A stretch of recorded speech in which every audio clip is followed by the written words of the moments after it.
Jadi latar belakang penelitian kami di Jambi ini yang pertama adalah Indonesia menargetkan eliminasi malaria untuk keseluruhan provinsi-provinsi di Indonesia itu tahun 2030, dan dalam pencapaian itu diperlukan suatu strategi yang berbasis bukti, dan kami di sini mencoba untuk berinovasi, mencari alat ataupun metode yang bisa mendukung pencapaian eliminasi malaria itu. Dan kita ketahui bahwa suku anak dalam ini termasuk penduduk Indonesia atau suku asli Indonesia yang unik, dalam artian mereka tinggal di hutan, lalu mempunyai kebiasaan berpindah-pindah.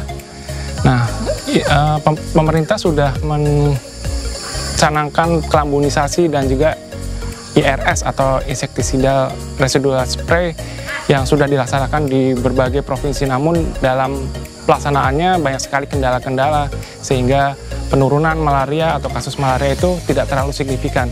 Nah, kami di sini mencoba berinovasi, mencari alat atau suatu metode yang bisa mendukung tercapainya eliminasi malaria. Nah, kami di sini menggunakan suatu alat yang memiliki prinsip spatial repellent.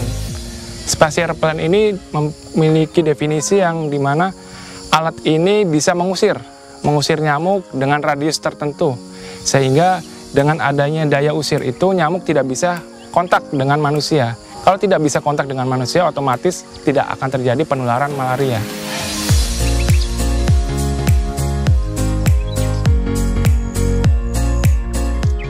Untuk tujuan spesifiknya, kita ingin melihat apakah alat atau metode yang akan kita gunakan itu dapat menurunkan kasus malaria di suku anak dalam.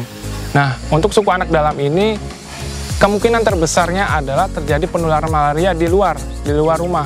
Terlebih lagi rumah-rumah untuk suku anak dalam kan tidak berdinding. Secara umum tidak berdinding, lalu kemudian terpapar dengan lingkungan luar. Jadi kita mencoba untuk memakai semacam alat atau metode pengusir nyamuk yang nantinya bisa digunakan atau diterapkan di suku anak dalam, di mana suku anak dalam ini bisa berpindah-pindah, jadi alat ini bisa dibawa ke mana-mana. Nah, untuk metodenya sendiri kita sekarang mau menguji coba, ada 3 metode. Yang pertama ada HLC atau Human Landing Cage. Di sini di mana metode ini adalah mengumpankan manusia untuk menangkap nyamuk. Jadi nanti nyamuk itu tertarik dengan manusia, lalu kita tangkap. Yang metode yang kedua adalah menggunakan Human Bait Double Net Trap, yaitu semacam kelambu yang kita pasang di antara sudung-sudung. Di situ nanti ada penduduk yang akan duduk di satu kelambu bagian dalam, lalu dia akan menarik nyamuk itu datang ke kelambu itu. Nah, ketika dia mau menggigit manusia atau penduduk situ, dia akan terhalang dengan kelambu. Nah, karena terhalang dia mau kembali ke luar lingkungan, dia terperangkap di dalam kelambu yang bagian luar. Nah, ada satu waktu per jamnya itu nanti penduduk yang di bagian dalam itu nanti akan keluar dari tenda dalam dan akan mencari di sekitar kelambu bagian dalam itu nyamuk-nyamuk yang terperangkap. Nah, metode yang ketiga adalah dengan menggunakan CDC Light Trap atau perangkap nyamuk dengan cahaya. Nah, di sini kenapa kita lakukan 3 metode ini?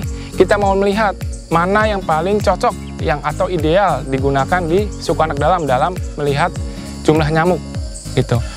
Kalau untuk data sampai saat ini terlihat hasil tangkapan nyamuk untuk double net trap relatif lebih banyak dibandingin dengan HLC dan juga light trap. Cuman nanti kita analisis akan lebih lanjut untuk memastikan apakah benar-benar signifikan double net trap bisa menangkap nyamuk lebih banyak dibandingin 2 metode yang lainnya itu.